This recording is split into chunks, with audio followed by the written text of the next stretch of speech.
Allah.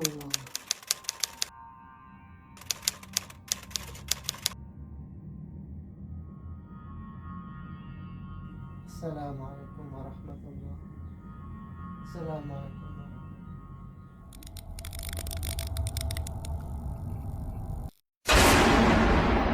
Mang Sukir. A'udzubillahi minasyaitonirrajim. Bismillahirrahmanirrahim. Assalamualaikum warahmatullahi wabarakatuh. Untuk cerita kali ini, Mang Sukir masih melanjutkan cerita yang sebelumnya yang berjudul Proyek Villa di Kaki Gunung Slamet. Cerita ini ditulis oleh Aiswan Nahla. Dan tak usah berlama-lama, langsung saja kita ke ceritanya. Menjelang zuhur, aku kembali ke musola. Kali ini, saat waktu zuhur tiba, aku meminta Pak Sunarto yang melantunkan azan. Dia terlihat malu-malu tapi penuh antusias. Suaranya merdu meskipun napasnya terbatas. Aku menganggap Pak Sunarto juga sebagai salah satu anugerah Allah bagiku. Anugerah tak selalu berarti hal-hal baik saja. Bahkan hal buruk pun bisa menjadi anugerah. Kesempatan untuk kita perbaiki hingga menjadikannya amal kebaikan. Sore harinya, aku dan Pak Sunarto hanya beristirahat di musola. Pak Sunarto mengambil peran sebagai tukang masak. Aku pun merasa ingin mengaji. Entah mengapa, ada perasaan kurang enak yang mengganggu hatiku. Aku tak tahu apa yang akan terjadi. Tetapi firasat ini merupakan pertanda yang tak baik. Dengan mengaji, aku bisa menenangkan diri dan memperbaiki hafalan aku tentang ayat-ayat Al-Quran. "Adam, ayo makan," seru Pak Sunarto dari luar musola. Aku berhenti mengaji, meletakkan Al-Quran dengan baik, lalu ke teras musola. "Aku goreng ikan asin saja, buat sambal terasi dan merebus daun singkong," kata Pak Sunarto saat aku mengambil piring. "Alhamdulillah, begini saja sudah enak, Pol Pak. Rezeki," jawabku sambil menyendok nasi ke dalam piring. Aku makan seperti biasa, tapi Pak Sunarto makan dengan lahap sekali. Aku sangat senang melihatnya. Setelah sholat maghrib, aku mengajar Sunarto mengaji atas permintaannya. Padahal aku belum pernah mengajar orang lain. "Aku ini sama sekali tak bisa mengaji. Yang aku tahu hanya Al-Fatihah saja. Itu pun sedikit. Malu aku sama orang," ujar Pak Sunarto. "Tidak apa-apa. Tidak perlu malu pada manusia kalau kita tidak terlalu pandai. Asalkan ada niat dan keinginan untuk belajar. Orang yang meninggal dalam keadaan istiqomah dan ikhlas belajar mencari keridhaan Allah, Allah akan memberikan kebaikan di dunia dan akhirat," pujiku. "Kamu ini sudah bisa jadi ustadz. Sudah bisa mengajar orang. Segala-galanya sudah bisa," balas Pak Sunarto. "Ya Allah, saya ini tidak layak menjadi ustadz. Ilmu saya masih kurang. Dosa saya banyak. Rasanya pahala Pak Sunarto lebih banyak dari pahala saya." Aku merendah diri karena memang aku orang yang banyak dosa. "Inilah kelebihan kamu. Berdiri tanpa mendongak. Berjalan tanpa membusungkan dada. Berbicara tanpa bersuara," balasnya. Ternyata Pak Sunarto pintar juga merangkai kata-kata. Aku tertawa. Singkat cerita, setelah selesai sholat isya, aku bersiap dengan peralatanku. Aku hendak ke rumah Pak Cangkung. Ada sesuatu yang menggerakkan hatiku untuk mencari tahu kematian mereka sekeluarga. "Kamu mau kemana?" tanya Sunarto saat melihatku bersiap. "Saya mau ke rumah Pak Jangkung sebentar. Ada sesuatu yang ingin saya lihat. Tak mau mengajakku? Tanyanya. Sampean tidak perlu ikut. Istirahat saja, jawabku. Kamu hati-hati saat melakukan sesuatu, nasihatnya. Aku tersenyum dan mulai melangkah dengan lampu senter kesayanganku. Aku hanya berjalan kaki saja. Ada alasan mengapa aku tak mengendarai motor malam ini. Cukup lama aku menelusuri jalan menuju sisa rumah Pak Jangkung yang terbakar. Sesampainya di reruntuhan rumah Pak Jangkung, aku berdiri tegak dan mulai membaca ayat yang telah aku pelajari sambil memejamkan mata. Ada sesuatu yang menyentuh lembut punggungku, tetapi aku abaikan dan terus melanjutkan ayat yang aku baca. Setelah selesai membaca ayat, aku membuka mata. Di depanku, segalanya menjadi terang benderang, seolah disinari oleh lampu yang begitu banyak. Rumah Pak Jangkung terlihat begitu indah. Aku memasuki lingkaran cahaya yang terang itu. Ketika aku menoleh ke belakang, tempat di mana aku berdiri tadi gelap gulita. Di tengah-tengah rumah Pak Jangkung aku berdiri tegak dan hanya memperhatikan. Dua perempuan tersenyum melihatku. Aku tahu mereka adalah anak-anak Pak Jangkung karena sebelumnya aku pernah melihat mereka. Aku juga melihat Pak Jangkung turun dari rumah dan menuju ke arah anak-anaknya. Sebuah keluarga yang sangat bahagia. Tiba-tiba datang sebuah mobil dan turun seorang lelaki muda. Wajahnya tak begitu jelas. Lelaki itu terlihat sedang bertengkar dengan Pak Jangkung. Dan tidak lama kemudian, dia memukul wajah Pak Jangkung hingga jatuh, lalu pergi begitu saja. Sekali lagi, ada sentuhan di punggungku. Aku berbalik, dan suasana berubah menjadi gelap seperti awal. Lampu senterku juga tidak berfungsi. Aku tak bisa melihat apa-apa. Aku membaca ayat Al-Quran. Aku menggosok kelopak mata. Ketika aku membukanya, lampu senterku berfungsi kembali, tetapi tak ada siapa-siapa di hadapanku. Ada orang yang menzolimi keluarga kami. Tolong cari orang ini. Ada suara berbisik, tapi aku tak tahu dari arah mana.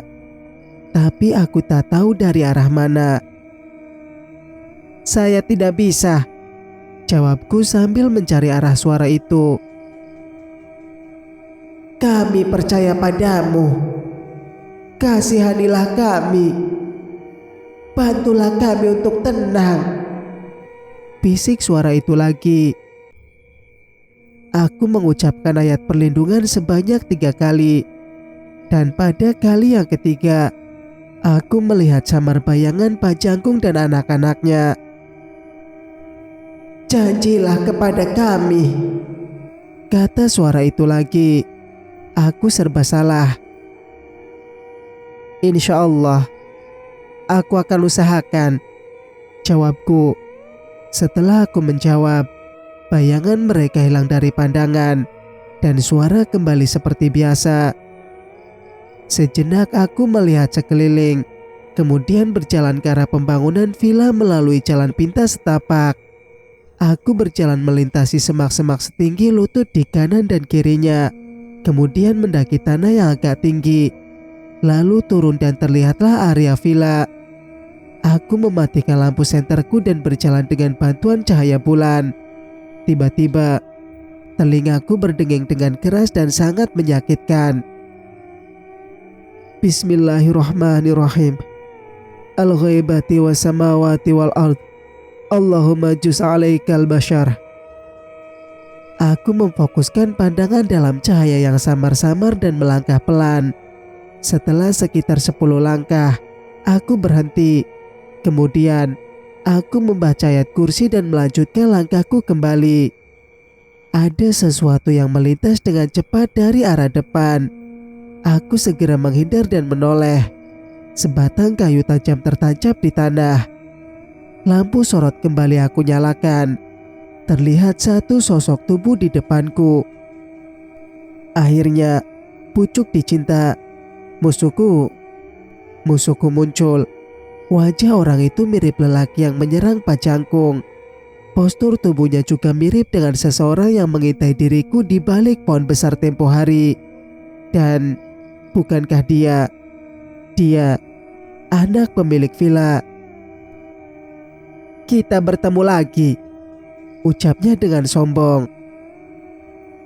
"Iya, tapi kali ini hanya kita berdua," jawabku tak kalah angkuh. "Ayahku berjuang keras untuk mendapatkan tanah ini. Aku tak akan biarkan orang lain mengambilnya dengan mudah. Aku tidak peduli tentang tanah ini. Aku hanya ingin tahu mengapa kamu menyerangku dan membunuh Pak Jangkung beserta anak-anaknya," bentakku. "Sejak kedatanganmu, banyak hal yang kau lakukan mengganggu keluargaku. Aku akan melakukan segala cara untuk melindungi mereka." "Mengganggu? Apa maksudmu? Kamu salah paham." "Cuy, salah paham. Kamu pikir aku tak tahu niat hatimu? Bukannya kamu berniat menjebloskan pembunuh Pak Jangkung, kan?" "Iya, karena membunuh adalah salah. Aku hanya menegakkan kebenaran. Kenapa kamu sampai harus membunuh keluarga yang tak berdosa itu? Kenapa?" tanyaku. "Itu bukan urusanmu. Urusanmu hanya jangan mengganggu keluargaku." Setelah berbicara, muncul sosok tinggi di sampingnya. Wajahnya seperti babi dan mempunyai tanduk. 2 gigi taringnya terlihat jelas. Dengan isyarat kepala, lelaki itu memerintahkan jin peliharaannya menyerangku. "A'udzu bikalimatillahi tammati min syarri ma khalaq." Aku bersiap seperti biasa. Serangannya liar membabi buta. Aku menghindar dan mencoba menyikutnya, tetapi tak berhasil. Dia berputar kembali ke arahku dan menyerang lagi. Sekali lagi, aku mengulangi tindakanku seperti sebelumnya, tetapi tetap tak berhasil. Aku harus lebih fokus. Sebelum jin menyerangku lagi, aku yang akan menyerangnya. Aku menata kembali posisi kakiku dan bersiap untuk menyerang. Aku tiup ke arahnya dan meluncur ke arah jin itu. Lelaki itu menjauh dari seranganku dan membiarkan peliharanya menghadapi aku.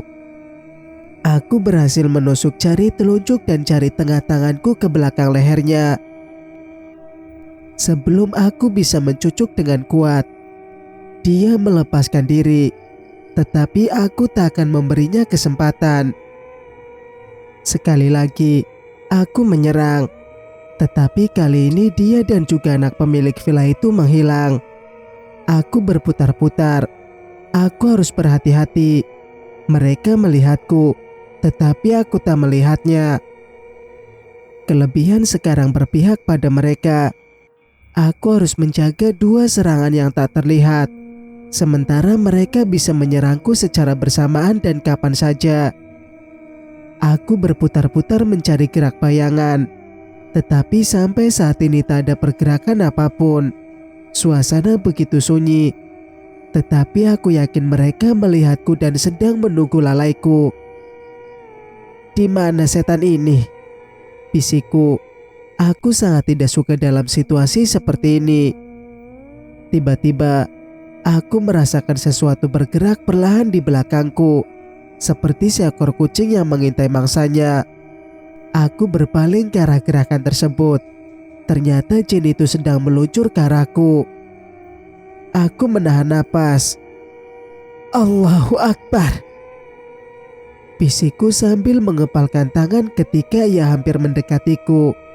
Aku melepaskan tinju. Pukulanku mengenai dadanya. Ia mundur ke belakang sambil menjerit dengan suara parau. Aku membaca 1 ayat lagi dan terus menyerangnya.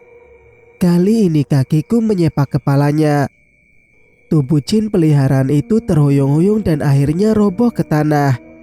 Aku mendekatinya dan menginjak dadanya. Ia menatap tajam padaku, tetapi aku tak gentar. Karena sekarang aku berdiri dan dia yang terbaring. Tapi bagaimanapun juga, aku tetap memperhatikan sekeliling karena majikannya pasti sedang menunggu peluang. Aku menginjak dadanya dengan keras dan terdengar suara tulangnya patah berderak. Pada saat yang sama, pendengaranku menangkap suara dari arah belakang.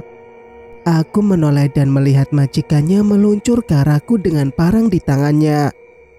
Kaki kiriku langsung menendang wajahnya. Meski kaki kananku tak begitu stabil berdiri di dada jin peliharaannya. Lelaki itu terguling ke tanah.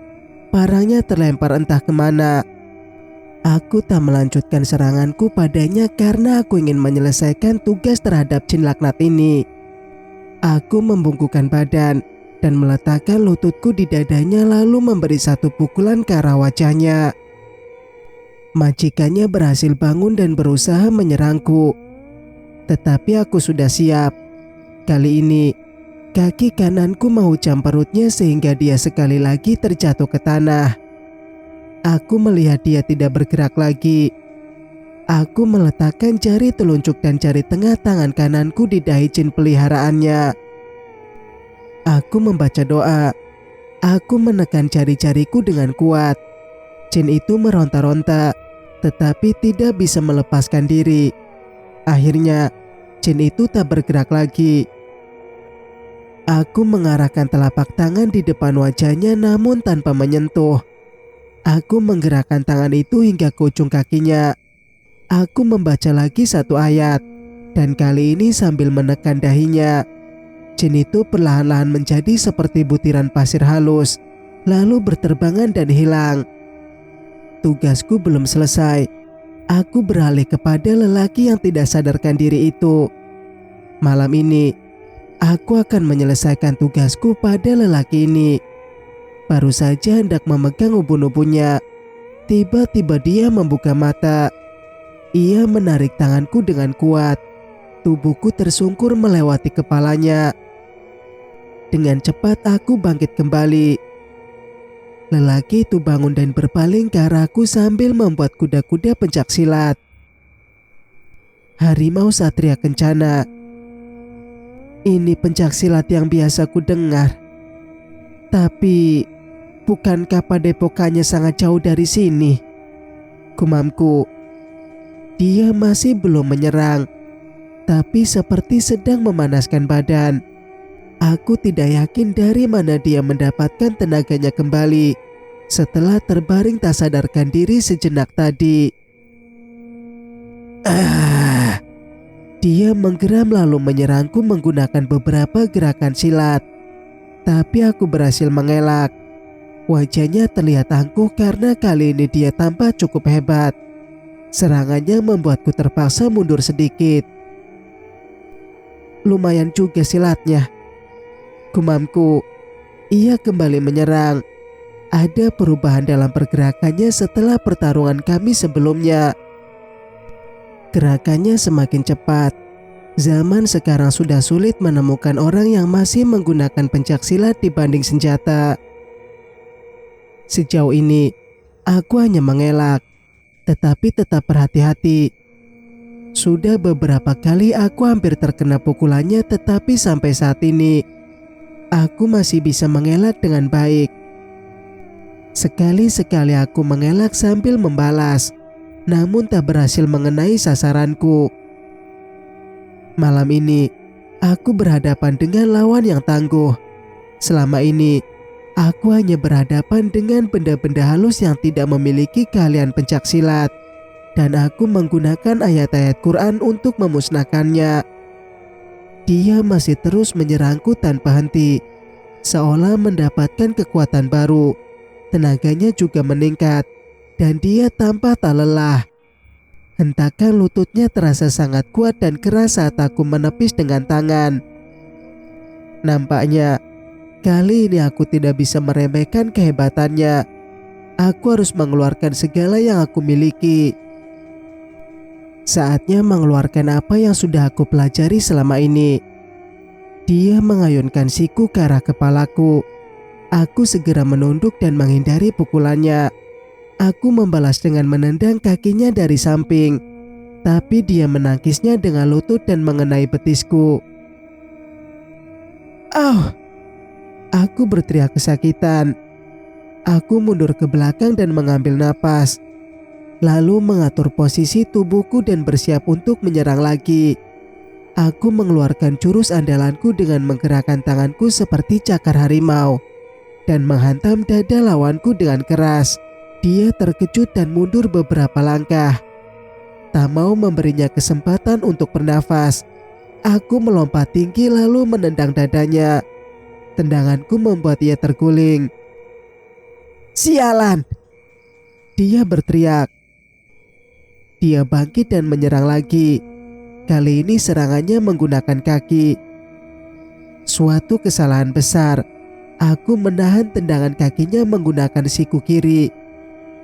Sementara tangan kananku mencari celah untuk memukul area selakangan. Puk! Pukulan tanganku tepat mengenai telurnya, membuatnya menjerit kesakitan dan jatuh sambil memegang selakangan. Aku mendekat, lalu membaca ayat khusus sambil menepuk paha kanan dan paha kirinya. Dalam ilmu pertarungan, celah selakangan adalah tempat yang paling sangat perlu dijaga, karena disitulah titik sakit yang paling menyakitkan. "Kenapa kamu membunuh Pak Jangkung dan keluarganya?" tanyaku. Dia hanya menatapku. "Jawab pertanyaan saya, dan saya akan membantu menghilangkan rasa sakitmu. Hanya saya yang tahu cara untuk menghilangkan rasa sakit itu," kataku lagi. Dia masih diam. "Terserah padamu. Saya tidak akan memaksa. Nikmati sakit itu sampai besok." Aku menggertak. Tolong aku. Aku akan menceritakan semuanya," rayunya. "Ceritakan, cepat," desaku. Dia mulai bercerita sambil menahan sakit. "Tanah ini milik ibuku, yang tak lain adalah istri Kasman. Ayah dan ibu bercerai sejak aku kecil. Setelah bercerai, ibu menikah dengan Kasman. Ibu dipelet oleh si bedebah itu. Tanpa sepengetahuan ayah, ibu membawa akte tanah ini. Padahal tanah ini didapatkan dari hasil berdua. Ayah sudah meminta pembagian harta Gonogini dengan cara baik-baik. Tapi ibu malah mengacuhkannya. Lalu ayah memutuskan untuk mengalah saja dan ingin membeli tanah ini. Tapi tanah ini malah dijual pada orang lain. Itu sebabnya ayahku murka dan menyantet orang yang membeli tanah itu sampai meninggal. Setelah orang itu meninggal, tanah ini kembali pada ayahku. Tapi aku tak tahu bagaimana ayah bisa mendapatkannya. Apa kematian Kasman didalangi oleh ayahmu juga?" "Iya, ayah yang menyeruduk mobil Kasman hingga masuk ke jurang." "Kenapa?" "Karena ayah sangat sakit hati. Ayah sakit hati melihat kebahagiaan mereka. Ayah membangun villa ini karena itu adalah impian mereka saat masih bersama. Ayah sangat mencintai ibu. Walaupun sudah bercerai dan walaupun ibu sudah mati, ayah tetap ingin mewujudkan impian mereka. Tapi, kenapa kamu juga membunuh Pak Jangkung dan anak-anaknya? Kenapa kamu membakar rumah mereka?" Balasku. Dia terdiam. Cepat katakan, kenapa kamu membunuh mereka? Aku tak sengaja membunuh. Aku hanya ingin memberi mereka pelajaran dengan membakar rumahnya. Karena Pak Jangkung sudah menolak lamaranku. Aku benci. Aku tak terima. Lalu, kenapa kamu mengintai villa ini? Tanyaku lagi. Ada seseorang yang tak ingin villa ini selesai. Aku harus memastikan proyek ini berjalan lancar. Jelas dia lagi. Siapa yang tidak ingin proyek ini selesai? Tanyaku. Aku tak yakin. Karena aku belum melihat wajahnya. Jawabnya. Tolong lepaskan aku. Rayunya. Saya akan melepaskan kamu. Tapi saya akan membawamu ke kantor polisi. Kamu harus mengaku kalau kamu membunuh Pak Jangkung dan keluarganya.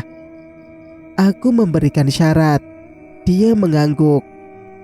Aku membaca sesuatu dan menepuk kedua pahanya.